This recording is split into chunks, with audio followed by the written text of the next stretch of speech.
The fifth set will be played on Whirlwind, spawning in the bottom right-hand position as the blue Terran from Samsung Khan. His name is kOp, and he's looking to secure a victory in Pro League today and end the match for his team.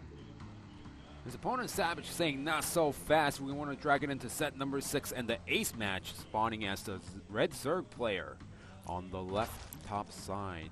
By the way, that last game that we just saw between Zhangbi and Argo, that was Argo's 100th win there, man. So congratulations to Argo on obtaining 100 wins. Very impressive from him to get that many wins in Pro League. And definitely a nice accomplishment from him. We have two SCBs moving out. Yep. Seems like either it's going to be an early scout or he's going to proxy something. I'm not too sure if proxy is a right decision on this map, unless you proxy in the middle of the map, because the map is so huge. Oh, hold on. He said, all right, he's sending out a second proxy. He's definitely going to be proxying in the middle of the map, because if you think about it, this is a fantastic... Where else are you going to proxy? And it's no one's going to expect it on this map. It's Whirlwind. Yes! I mean, that's the biggest point here. A lot of Zerg players, they love to go for the 15 hatchery because they know that the Terran players love to go for the 15 CC. We're seeing a little bit of STXO coming out by Samsung Khan today by going for the specific builds against specific matchups, and this is going to work out if kOp scouts in time. Oh, and you know what the biggest problem for kOp is that he's not going to see either of the... Savage. Yeah, he's not going to see his opponent's base because he's scouting in the wrong locations, and it's a bit bad luck for him, but I mean, this is going to be very, very hard for kOp to hold off, or sorry, for Savage to hold off. Yeah, even Savage is not going for the drone scout, which is actually hurting him. Finally, he's going for the drone scout, but only after the second barracks finishes. Is he going for the 3 hatchery before pull? Did I just see that? I think he is. Oh my god, this is well. Alright, settle down there, S&M.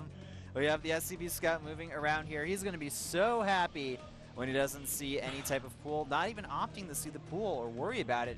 He's just going to go ahead and start building a bunker here, and pretty much this is just a build order loss from kOp. I don't know what to tell you guys, but it's going to be... he could be the best player in the world and not be able to stop this. And the drone, he's going to see the bunker here.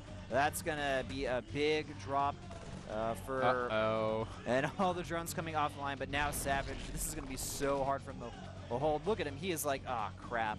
I went for the 3 hatch before pool, and now I have to deal with the 2 racks pressure. These drones moving off the mineral line. Can they get the surround that they need? It does not look like it. We're having some pretty solid micro here from kOp. One of his units does get surrounded, but these drones, they're not mining. They're getting so much damage dealt to them, and there's going to be more reinforcements, marine reinforcements coming here shortly. That marine, can it get to the bunker? It's going to get in, and that's going to be that's just going to be bad, bad news for our Zerg player. Both Marines do manage to get into that bunker, and now also third hatchery has been canceled here. We have 2 spines going down. These are very, very panicky spine crawlers, and where are these extra drones going? I think they want to try and kill off any reinforcements, but if we look at the worker count right now, we have most of the drones in the middle of the map, and you know, there's basically no mining for our Terran player. This is really smart. He's going to go for the counter attack at this point and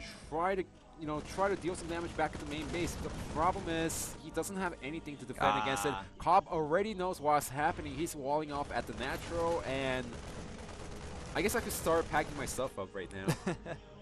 Well, I mean, it's not over yet. Don't say it's over, because you know, we could see some miraculous comeback from our teammate player. He's getting out a good amount of Zerglings here, and he's in an awkward position as well. Here's spine crawlers are out as well. Here's the thing, he is walled off at the natural, but I think it was better for Savage to actually bust up, because if he eventually holds with the 2 spine crawlers at the natural and actually deny the mining inside the main base of kOp, then kOp can't actually win the game, but there's a GG from Savage, and kOp takes an easy victory and 200 wins for Samsung Khan. Coach January is so happy with her little cheeser from Samsung Khan there.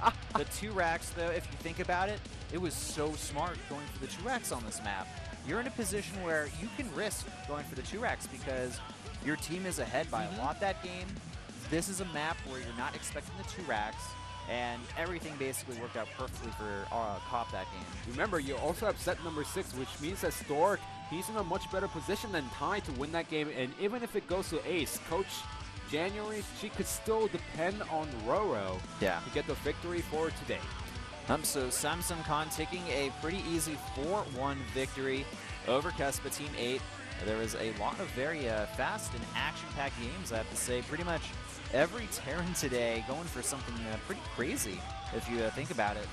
In the first set, the Turn and Kier both going for very aggressive strategies, and the game ended quite quick for a TvT. And then Reality versus Terminator, we had Reality open up with Hellions and basically end the game with those after defending against the Oracle harassment, the Widow Mines.